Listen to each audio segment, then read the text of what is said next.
Monsieur Carrère, bonjour. Bonjour. À quelques jours de la fin de l'année, l'heure est au bilan donc pour l'économie nationale, les entreprises et également pour les pouvoirs publics. Pour 2025, les perspectives sont bonnes de l'avis même de toutes les institutions internationales. Nous avons vu le dernier rapport de la Banque mondiale. Mais avant de revenir sur ces perspectives, si on venait déjà faire le bilan de l'année, Monsieur Carrère, comment il se dresse? Ben, nous avons été agréablement surpris cette année de voir que, en continuation déjà des résultats de l'année 2023, le rapport de la Banque mondiale parlait déjà en 2023 d'une croissance du PIB non extractif de 3,7%, alors que la majorité des pays, même les plus développés, sont au-dessous de 1%. Et donc pour cette année, la croissance a été encore soutenue. Pour le premier semestre 2024, la croissance était de 3,9%, ce qui est très très respectable. Cette croissance est tirée bien sûr par le secteur des hydrocarbures, mais la nouveauté c'est qu'elle est tirée aussi par le secteur agricole et le secteur industriel. Et il faut dire aussi que c'est l'une des croissances les plus élevées, l'une parmi les plus élevées de la région Middle East North Africa, la région MENA. Sur le plan de l'inflation, l'inflation qui était en 2022 et en 2023 de 9,3%, elle s'est carrément effondrée à 4,3%, ce qui est un chiffre très très bon. Et donc pour bien sûr en glissement annuel sur les 9 premiers mois de l'année 2024, ces chiffres sont très intéressants pour notre pays. Ils témoignent bien sûr, comme le dit la Banque mondiale, qui n'a pas été tendre dans le passé avec nous, hein, il faut le signaler. Et donc personne ne peut remettre en cause les chiffres de la Banque mondiale. Les investissements ont augmenté de 15% en 2024. Vous avez, disons, tous les agrégats macroéconomiques s'affichent au vert.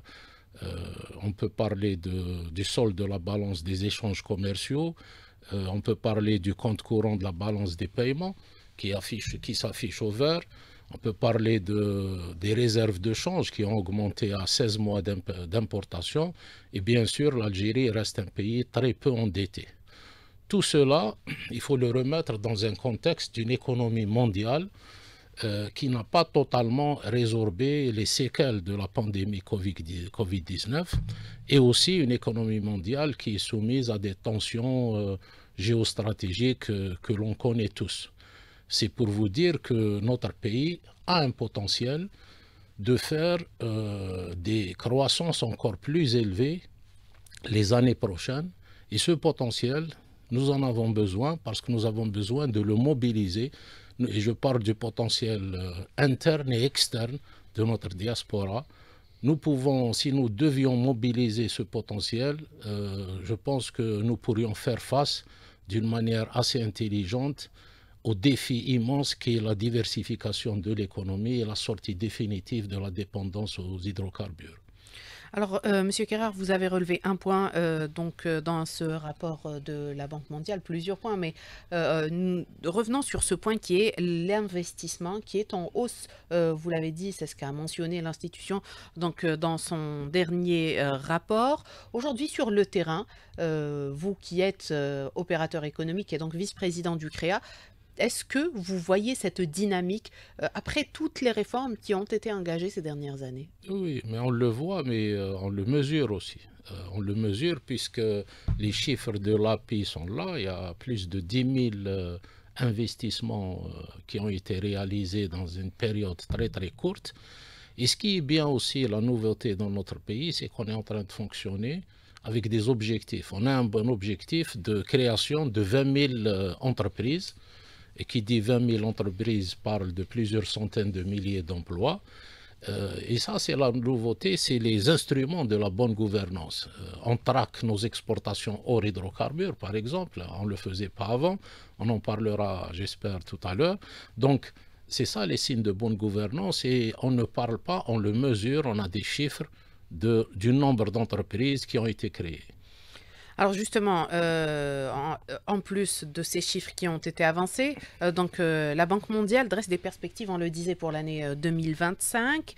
les perspectives sont plutôt bonnes, donc selon ces chiffres, l'institution table sur une accélération de la croissance soutenue donc à la fois par la production pétrolière et une augmentation donc éventuelle des quotas, mais également elle pourrait être boostée par l'investissement. Aujourd'hui, quelles sont les mesures qui sont attendues pour aller de l'avant, Monsieur Kerrar? Ben, les mesures qui ont été déjà faites, hein, des réformes, vous savez, depuis maintenant quelques années, c'est un véritable train de réformes qui a été réfléchi, proposé, puis mis en œuvre, et auquel le CREA a activement participé et activement soutenu ce programme de réforme. Ces réformes, on peut parler de la refonte totale du cadre réglementaire de la promotion et du soutien à l'investissement à travers la loi sur l'investissement qui sécurise l'investisseur.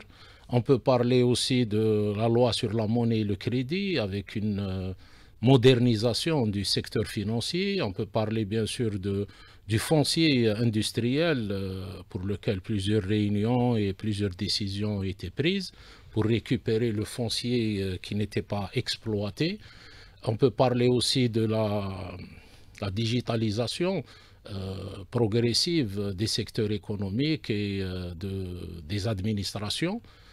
Bien sûr, cette digitalisation, il y a de la résistance et c'est à des degrés divers en fonction des acteurs qui la font, mais on est en train d'y aller. Ce qui est important de signaler, c'est que toutes ces réformes ont été faites dans un environnement mondial qui est complètement perturbé et qui est incertain. C'est important de le dire parce que vous avez déjà la récession post-Covid qui est encore là. Vous avez des chaînes, les producteurs algériens font face à des problèmes importants de perturbation des chaînes d'approvisionnement, de perturbation des chaînes de production mondiale.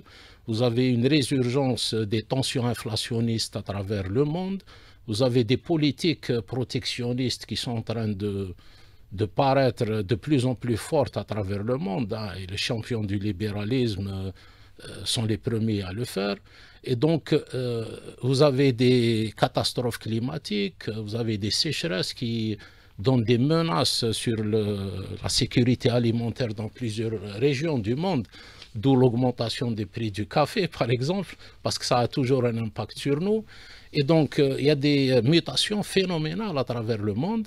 Et si vous voulez, c'est des enjeux majeurs. Il y a disons, la grande différenciation entre les pays riches, les inégalités entre les pays riches et les pays pauvres qui se creusent.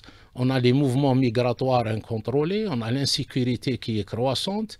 Vous avez d'autre part des technologies qui sont en train d'avancer à pas de géant et qu'il faut à tout prix encadrer et maîtriser. Et un pays comme l'Algérie doit s'adapter d'une manière rapide. C'est pour ça qu'il y a ces réformes et c'est pour ça qu'il y aura encore d'autres réformes parce qu'on doit s'adapter et on doit faire face à tous ces changements. D'ailleurs, justement, ce rapport, vous dites qu'on doit s'adapter, on doit également renforcer ce qui a été fait. Le rapport souligne la nécessité de renforcer l'environnement des affaires, d'augmenter l'efficacité des marchés de facteurs et le développement du secteur financier. Le développement du secteur financier, c'est d'ailleurs une des principales réformes qui ont été lancées ces dernières années. Là, les opérateurs vous disent aujourd'hui qu'on a encore une marge très importante pour justement, de progrès exactement très importante pour aller de l'avant dans le domaine de l'investissement. Qu'est-ce qui reste à faire en la matière? Ben, il reste à digitaliser les paiements, à prendre certaines décisions par rapport aux modalités de paiement, des choses qui n'ont pas été faites il y a plus de 30 ans. Aujourd'hui, on a quand même un retard assez important sur ce plan-là. Maintenant, le cadre réglementaire existe, hein, donc il y a un cadre réglementaire qui est moderne, où la circulation de l'information devrait se faire de plus en plus. Pratiquement toutes les banques sont en train d'opérer leur mutation. Maintenant, c'est une question de temps pour essayer d'aller de l'avant et essayer de se mettre à niveau dans les prochains mois.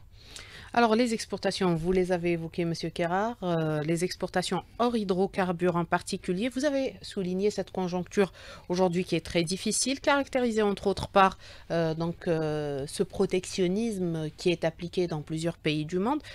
Dans ce cadre, l'Algérie espère conquérir encore plus de marchés, exporter plus de produits hors hydrocarbures. Pour cette année, les défis étaient importants, mais les chiffres restent relativement faibles. Une exportation hors hydrocarbures de 3,5 milliards de dollars pour les 9 premiers mois de l'année. Le président de la République a d'ailleurs tenu ou présidé plusieurs réunions consacrées à cet aspect. Aujourd'hui, comment on doit repenser, si on doit repenser cette politique d'exportation d'hydrocarbures?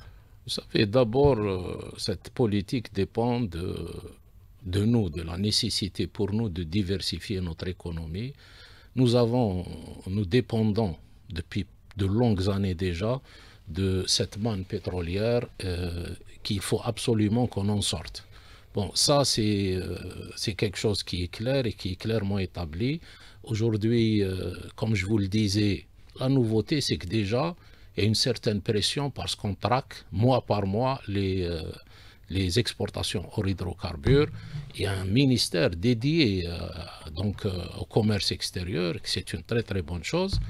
Le président de la République lui-même a réuni, disons, les plus importantes sociétés qui exportent pour essayer de comprendre quels étaient les obstacles et c'est pas conjoncturel, c'est pas parce que les exportations hors hydrocarbures n'ont pas été au rendez-vous en matière de valeur, ça s'explique. Il y a des prix sur le plan international qui ont baissé parce que sur le plan quantitatif, nous restons, disons, au même niveau, sinon parfois sur certaines filières un peu plus, mais les prix à l'international ont baissé, ce qui explique cette baisse conjoncturelle.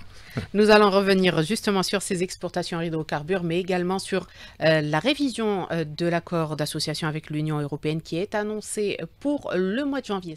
Monsieur Kerrar, nous avons parlé donc de ces exportations en hydrocarbures. Nous l'avons dit, 3,5 milliards de dollars pour les 9 premiers mois de l'année.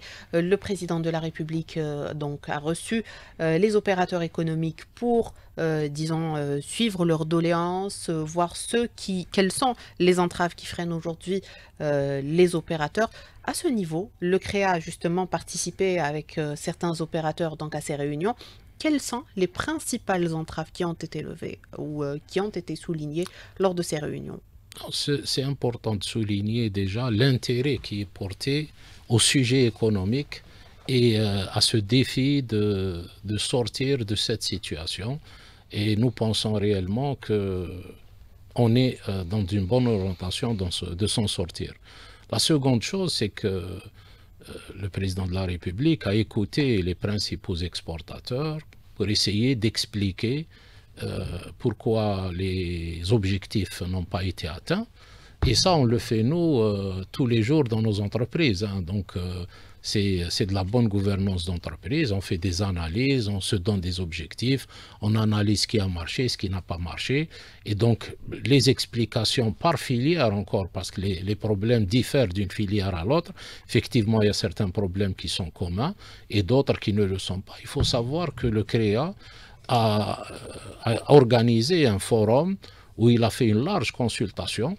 Et nous sommes sortis avec une trentaine de recommandations, avec des objectifs d'atteindre, et c'est à notre portée, 30 milliards de dollars d'ici 2030, et peut-être même plus. Et bien sûr, ces 30 recommandations vont directement dans le cadre des orientations de la politique publique en matière d'encouragement des exportations hors hydrocarbures. Quelles sont les principales recommandations, M. Kerrar? Les principales recommandations, vous savez, il y a plusieurs. Je vais vous donner une qui est anodine. On a beaucoup de producteurs qui n'ont pas cette capacité d'aller sur l'international et d'aller chercher des clients à l'international. Parfois, c'est des petits artisans ou des petits producteurs qui n'ont pas cette visibilité, cette présence sur l'international. Et aujourd'hui, on n'a pas de statut d'entreprises commerciales qui puissent acheter des produits chez des producteurs et aller les exporter.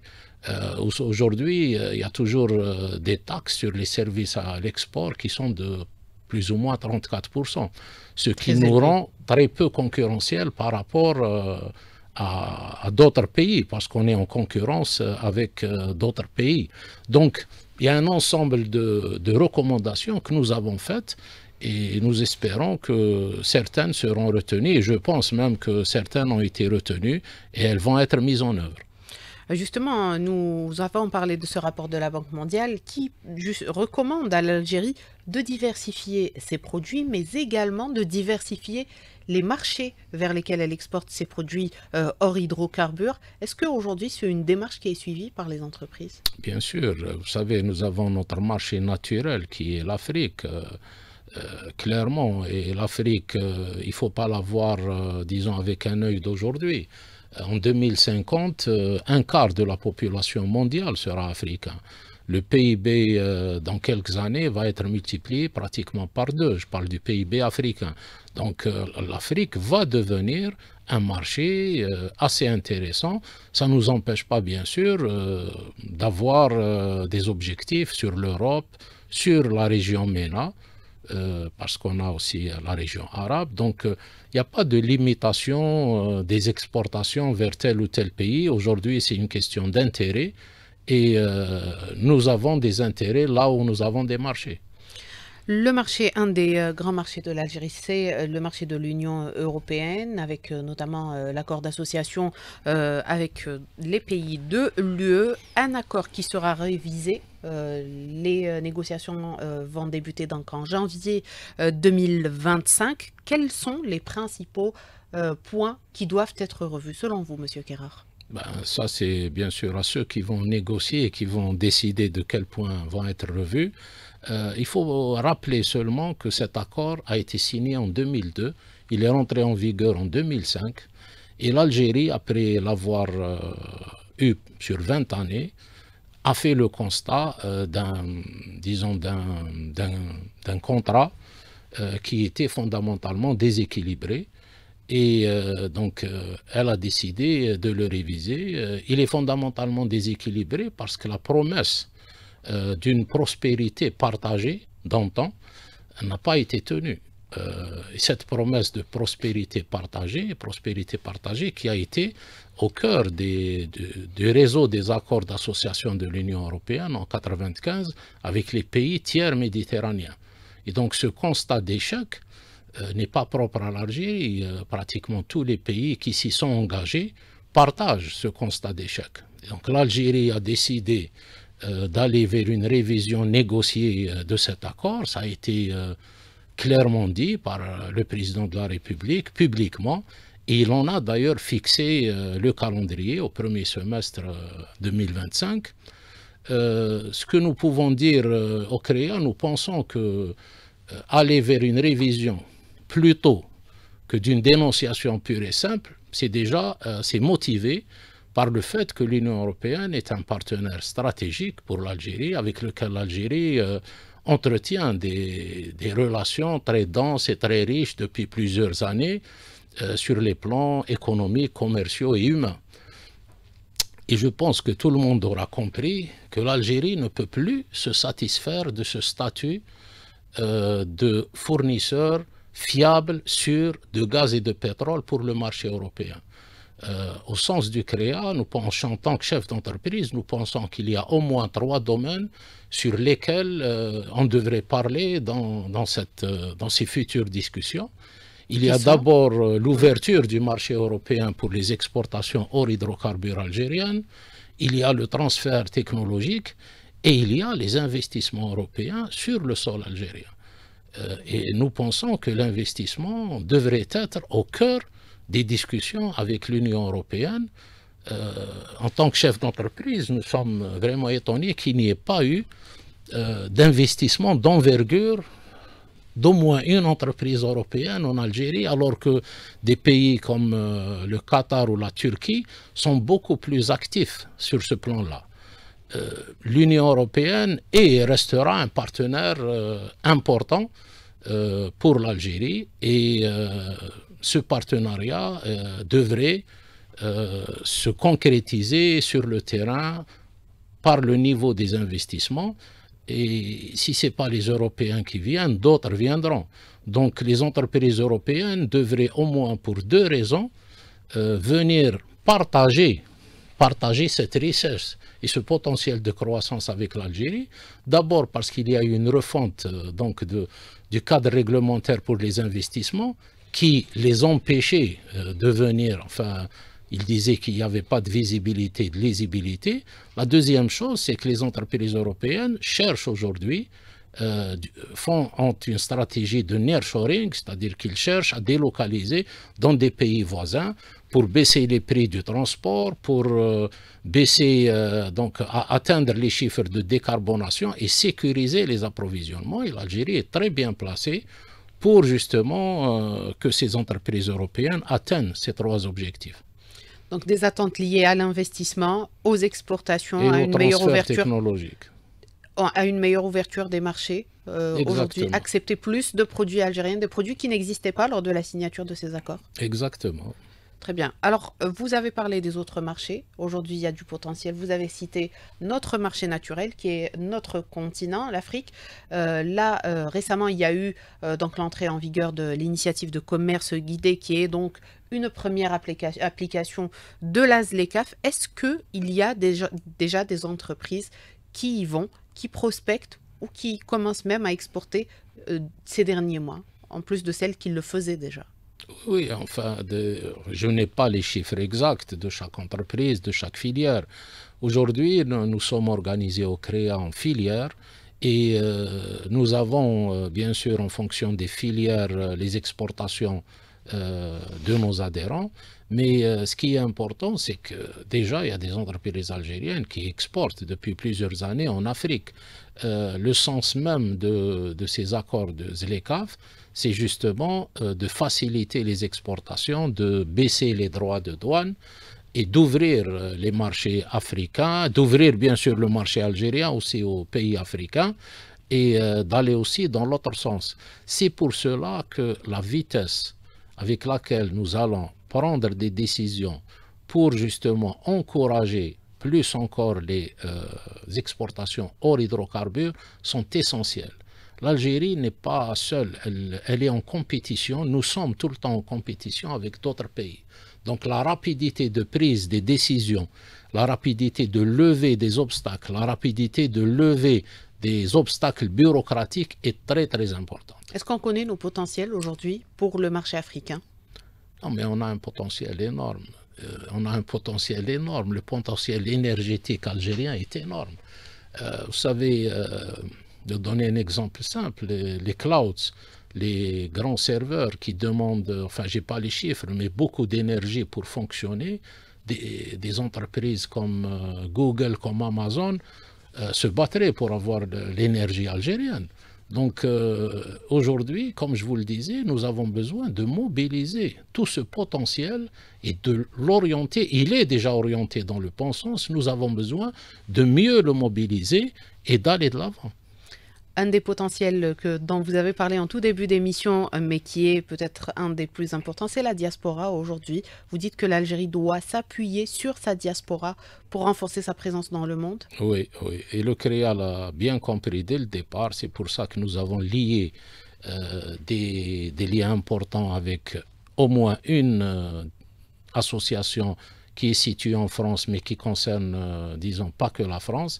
C'est la Diaspora, c'est une association très, très active en France.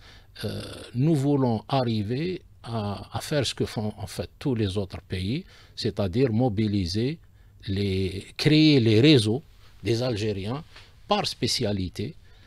Nous souhaitons arriver, Inch'Allah, au fait que si on a besoin d'un domaine donné, d'une spécialité donnée, on appuie sur un bouton, on a 4 ou 5 noms, avec soit des entreprises, soit des gens qui sont dans des universités. Et je peux vous assurer que tout ça est là, les gens ont vraiment beaucoup de bonne volonté, soit pour venir investir en Algérie, soit pour leur donner des conseils, soit pour conseiller des entreprises ou des startups.